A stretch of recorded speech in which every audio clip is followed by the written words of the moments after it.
Thumbs. Thumbs. Thumbs. If you're a human, you might have thumbs. What would drive someone to be obsessed with thumbs? Well, you know what they say, suck 'em if you got 'em.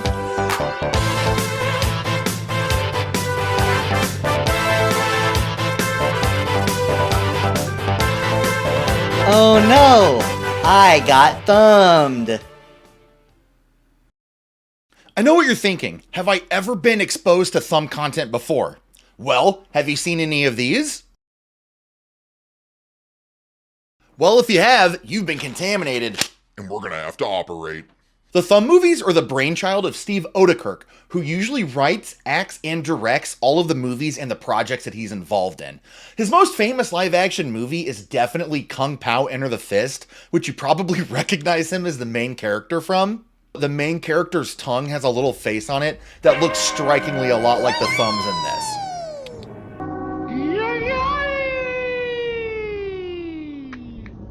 Steve's thumb content appears to mostly be parodies of popular movies.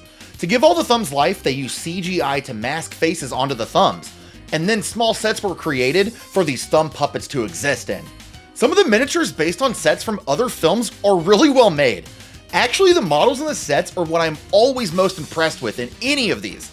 It adds a higher level of quality I didn't expect in something I thought was going to be predominantly silly. For today's video, I took a look at 3 of his Thumb movies in this order. Thumb Wars, which is based on Star Wars: A New Hope. Thumbtack, which is based on the film Titanic.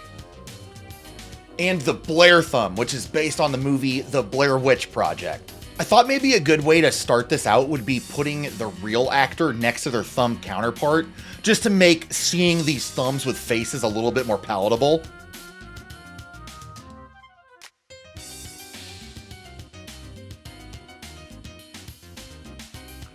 Okay, that didn't help at all. You might recognize some of the talent in this too, specifically Rob Paulsen, who plays Carl Wheezer, and Mark DiCarlo, who plays Hugh Neutron, both from Jimmy Neutron, which Steve Oedekerk also worked on. I hadn't seen any of these thumb things before I decided to make this video, and so I was pretty excited to jump in and see what they were all about.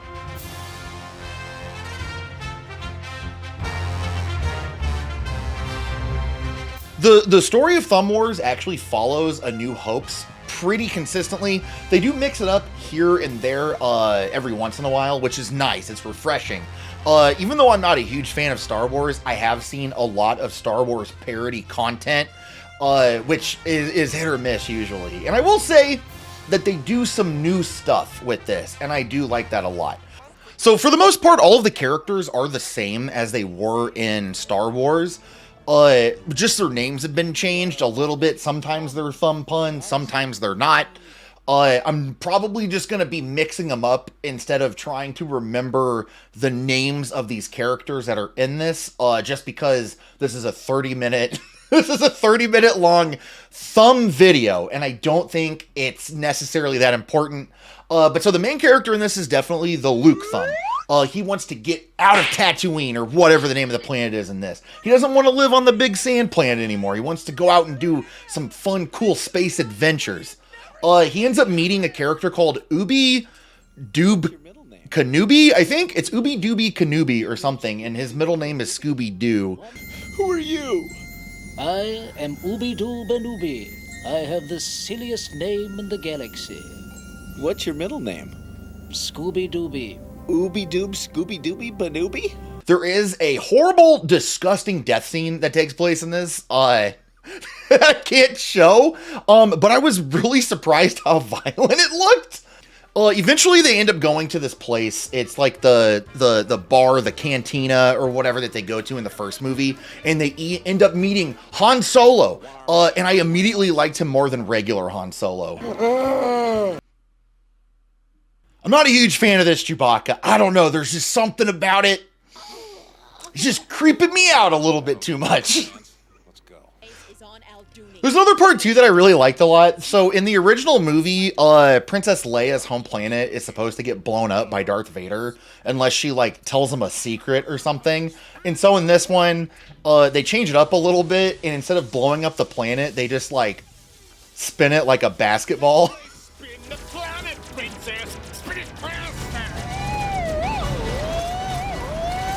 Ooby Doob and the Darth Vader guy who's named, I think, Black Helmet Man, get into a fight just like Obi-Wan and Darth Vader did in the original movie.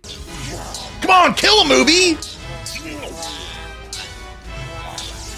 Oh man, I'm so excited to talk about this part. So, I like Yoda. Yoda is one of my favorite characters from like the Star Wars movies and all the books and the games and stuff. And I was really excited to see if they were even going to have him in this. There's this little Yoda puppet that shows up in it, and man, it is just too perfect.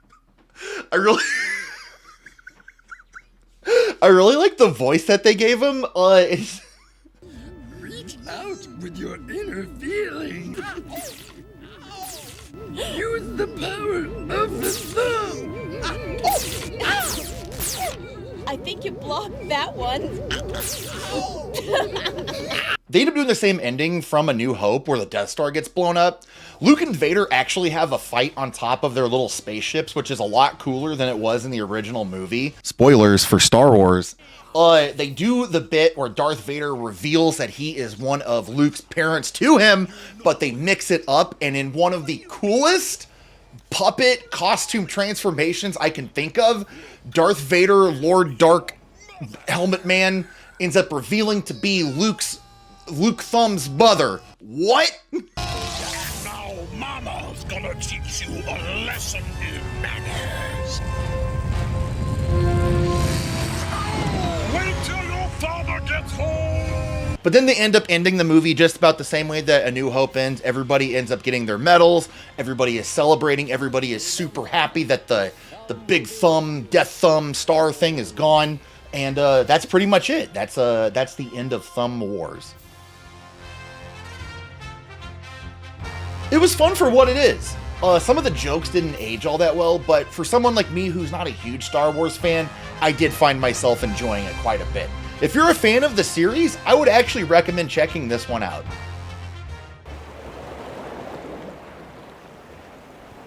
Next on the docket is Thumbtack. I'm going to be completely upfront and honest with you guys. I was not actually a huge fan of Thumbtack.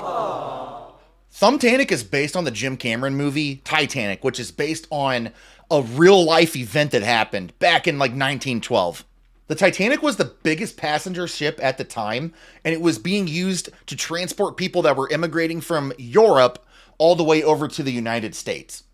The Titanic unfortunately ended up hitting an iceberg, which caused it to sink, which resulted in multiple people losing their lives, as well as a bunch of people being lost at sea, families being split up. It was a tragedy. So watching a parody of a movie that's based on a real-world tragedy, I'll let you be the moral judge of that based on your own character. Thumbtack, for the most part, follows the main story of the Titanic film that Cameron directed, which was a romanticized, fictionalized version based on the real-world event. Man, that's a lot of thumbs.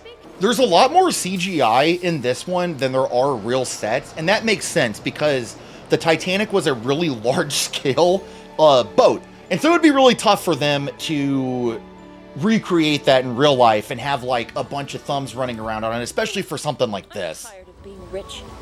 I want to be poor, dance with poppers, and have sex in a car. The captain of this is also really upsetting to look at. There's like something about putting the beard on the thumb and having the face like superimposed over it that makes it really rough to look at. Yes. Of course they had to sneak a Celine Dion style parody into this.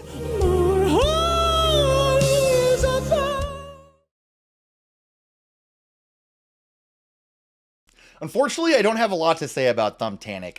It's just okay. It's not that great. There was only a couple of moments that made me laugh. Maybe it's because I'm not too much of a Titanic head like some other people are. Seeing boats and stuff underwater really freaks me out and scares me, so I try to steer clear of things about shipwrecks. If you're a fan of the Titanic movie, I don't even know if you would like this.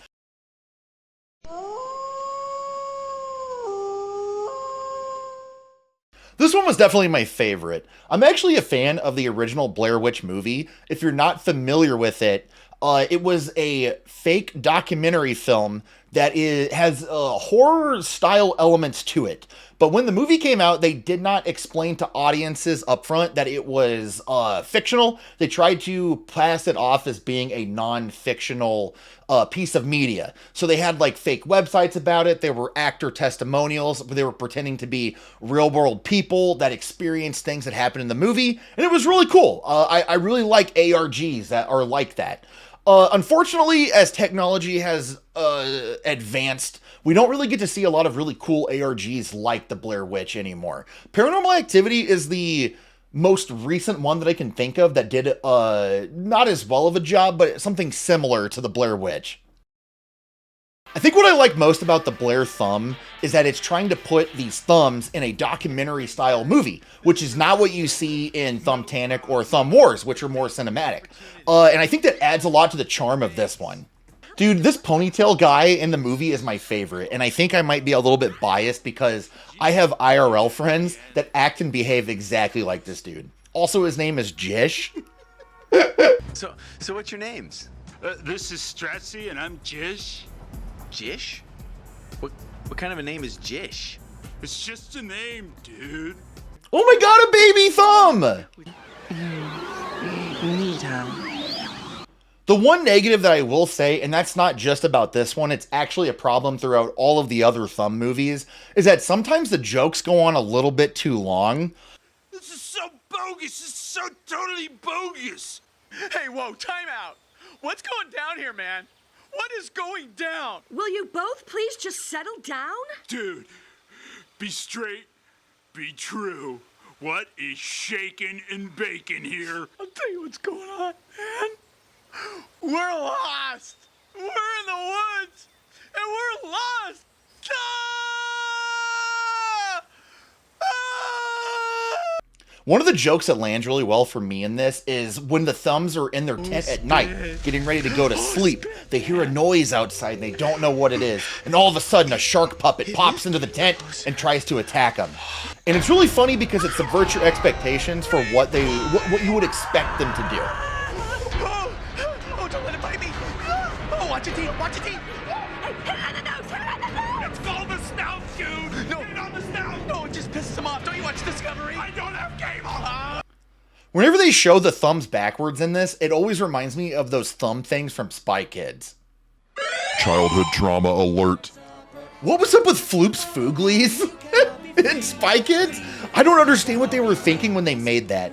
I remember being a little kid and watching Spy Kids and being so scared whenever those Floop's Fooglies showed up on screen. I'm not gonna lie, this is like not a bad supplementation for the actual Blair Witch movie. They have a lot of these like B-roll and like shots that aren't necessary to like push the plot along, but I think it actually works really well in this environment. There are scenes of them like driving around and like interviewing different thumbs, and they're talking about the Blair thumb. I don't know. They did a really good job of like world building in this Blair Witch thumb project they worked on.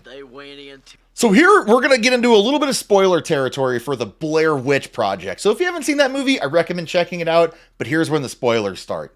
So at the end of the Blair Witch movie, one of the characters gets possessed by the Blair Witch and is like standing in a corner. They try to replicate that in the Blair Thumb, but of course they have to make it into a joke.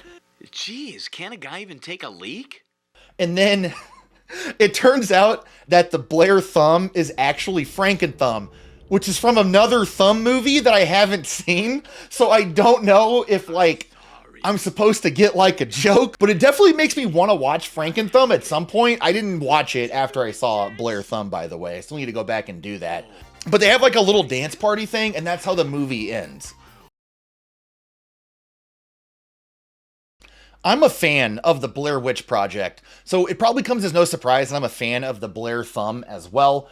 It's like 30 minutes long. Actually, I think it's less than 30 minutes. It's only 25 minutes long, and even if you're not a fan of Blair Witch like I am, I still think that you might enjoy it. But it's definitely the most well executed and well written and well shot out of all of the Thumb movies that I watched today. There have been quite a few different pieces of Thumb content, way more than I talked about today. Actually, it seems like a new Thumb Wars is supposed to be coming out. It's based on the new trilogy of Star Wars. It seems like it was delayed, like a lot of projects were, right at the beginning of the pandemic. And I hope it eventually gets released. I watched the trailer for this video, and it's shot in like super duper widescreen, and it looks really high quality. I don't hate any of this Thumb content, and trust me, it could have been a lot worse. It seems like everybody that was working on it was having a lot of fun, and I really can't knock them for that. I just wanted to bring attention to something that I didn't know anything about, and I'm really glad that I did, to be honest. And Steve, buddy, if you're watching, I just want to give you 2 big thumbs up. Thank you so much for watching. If you enjoyed the video, give it a big thumbs up. You might also like some of these other videos I've made. Subscribe for more content. See you soon.